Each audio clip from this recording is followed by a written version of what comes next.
मध्य प्रदेश के मुख्यमंत्री मोहन यादव की अध्यक्षता में कैबिनेट की अहम बैठक हुई और इस बैठक में कई फैसलों पर मोहर लगी। किसानों के लिए सरकार ने बड़ा फैसला लिया और भावांतर योजना को मंजूरी दी है, जहां मार्केट रेट से कम सोयाबीन बिकने पर सरकार किसानों को बचा हुआ पैसा देगी। अगर किसानों को मंडी रेट पर एमएसपी के बीच नुकसान होता है तो उसका भुगतान भी सरकार की तरफ से ही किया जाएगा।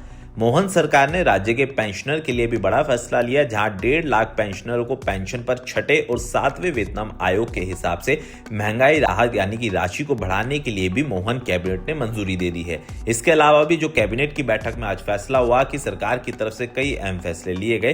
दरअसल इस बार सोयाबीन की खरीद से प्रदेश में भावांतर योजना फिर से लागू होने जा रही है, जहां सोयाबीन का एमएसपी 5,328 रुपए प्रति क्विंटल तय किया गया है, लेकिन कई बार कई मार्केट का रेट एमएसपी से कम होता है, जिससे किसानों को नुकसान उठाना पड़ता है। ऐसे में फैसलों की जानकारी देते हुए मंत्री कैलाश विजयवर्गीय ने बताया कि किसानों का नुकसान ना हो, इसकी जवाबदेही सरकार की है। इसके लिए भावांतर योजना शुरू की गई है, जहां मंडियों का मॉडल रेट निकालेगा और फिर उसके हिसाब से किसानों को भुगतान किया जाएगा। इसके लिए किसान भाइयों को भावांतर योजना में पंजीकरण करवाना होगा। किसान भाई किसी भी रेट पर अपना सोयाबीन बेचे, लेकिन अगर वो एमएसपी से कम होगा तो उसका बचा हुआ भुगतान सरकार की तरफ से किया जाएगा। और साथ ही उन्होंने पेंशनरों को भी बड़ा वादा कर दिया।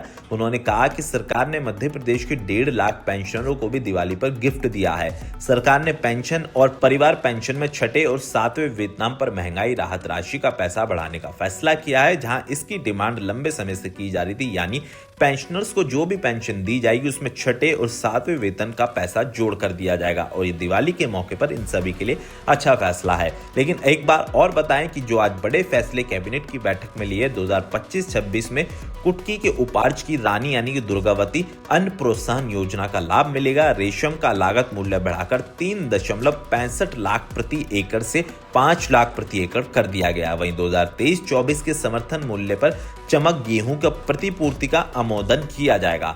हालांकि अब जो कैबिनेट की बैठक हुई उनमें इन सभी फैसलों को सरकार ने कहा कि आने वाले दिन में किसानों को किसी भी प्रकार की कोई परेशानी दिक्कत नहीं होगी, क्योंकि भावांतर भरपाई योजना के तहत सरकार किसानों का जो नुकसान हुआ उसकी भरपाई करेगी।